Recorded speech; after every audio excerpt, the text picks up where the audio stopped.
नमस्कार दोस्तों, राधे राधे। मैं हूं आरती और आज मैं आपको सुनाने जा रही हूं भगवान की एक ऐसी लीला जो सिर्फ एक कहानी नहीं बल्कि भक्ति, प्रेम और विश्वास की अद्भुत मिसाल है।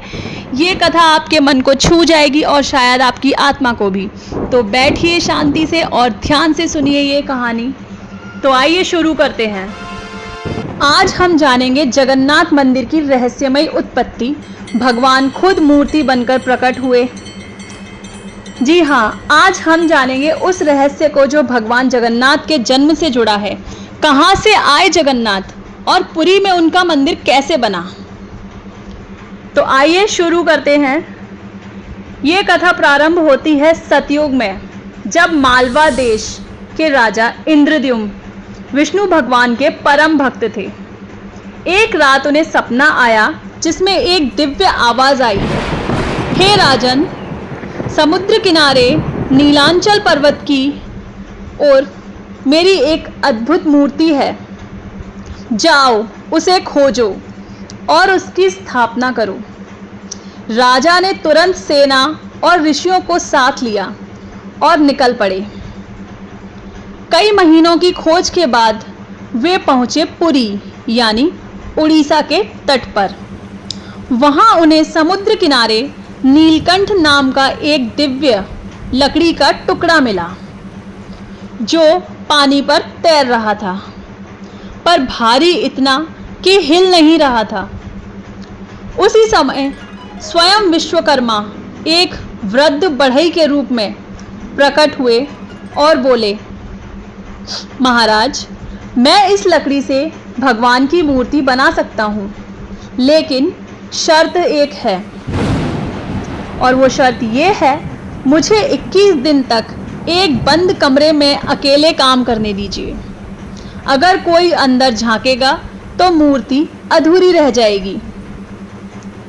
राजा और रानी ने ये बात स्वीकार की। दिन बीते और हर दिन कमरे से हथौड़े की आवाज़ें आती रहीं, लेकिन 15वें दिन वे शांत हो गए। कोई आवाज़ नहीं आई।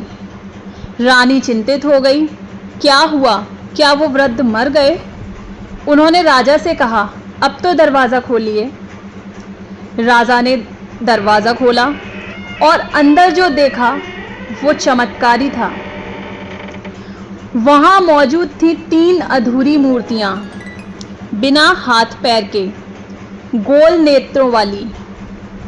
जी हाँ, जिनकी बड़ी बड़ी आँखें, कोई हाथ पैर नहीं।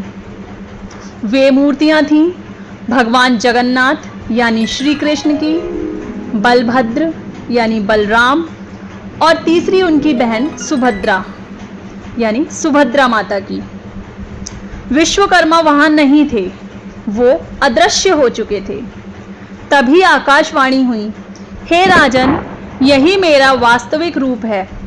इन अधूरी मूर्तियों में मेरी पूर्ण शक्ति है। अब तुम इनकी स्थापना करो और यहीं मेरा मंदिर बनाओ। इसके बाद हुआ पुरी मंदिर का निर्माण। राजा इंद्रद्युम्न ने उसी स्थान पर एक विशाल मंदिर का निर्माण कराया। समुद्र तट के पास बना यह मंदिर वास्तुकला की एक अनुपम मिसाल है।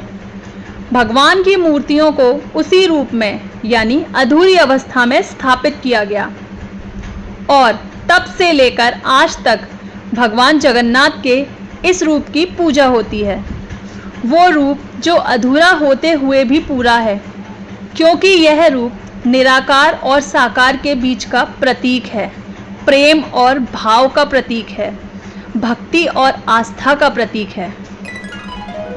भगवान का रूप चाहे जैसा भी हो, अगर उसमें भक्ति है, प्रेम है, तो वही पूर्ण है। और यही कारण है कि भक्ति भगवान जगन्नाथ भगवान के भक्तों के हृदय में सबसे विशिष्ट स्थान रखती है। जी हाँ, भगवान जगन्नाथ भक्तों के हृदय में सबसे विशिष्ट स्थान रखते हैं। तो दोस्तों, ये थी भगवान जगन्नाथ की स्थापना की दिव्य कथा। अगर आपको ये लीला अद्भुत लगी हो और पसंद आई हो तो इसे औरों तक ज़रूर पहुंचाएं। ज़्यादा से ज़्यादा शेयर करें, क्योंकि भक्ति तब और बढ़ती है जब वह बांटी जाती है। अगर आप इसे ज़्यादा से ज़्यादा शेयर करेंगे, ज़्यादा से ज़्यादा लोगों तक पहुंचाएंगे तो उन्हें भी पता चलेगा। तब तक के लिए जय जगन्नाथ। आशा करती हूँ कि आपको ये कहानी पसंद आई होगी, अच्छी लगी होगी, और अगर आपको ये स्टोरी सच में अच्छी लगी है तो आप वीडियो को लाइक कर सकते हैं। अगर आप, क्योंकि आप वीडियो को देखते ज़रूर हैं लेकिन आप उसे लाइक नहीं करते हैं, तो प्लीज़ आपसे रिक्वेस्ट है कि आपके फीडबैक के तौर पे मुझे ये वीडियो लाइक भी कीजिए, जिससे कि मुझे और थोड़ा इंस्पिरेशन मिले तो मैं आगे आपको नई नई कहानियाँ और लेकर आऊँ। तब तक के लिए राधे राधे, जय जगन्नाथ।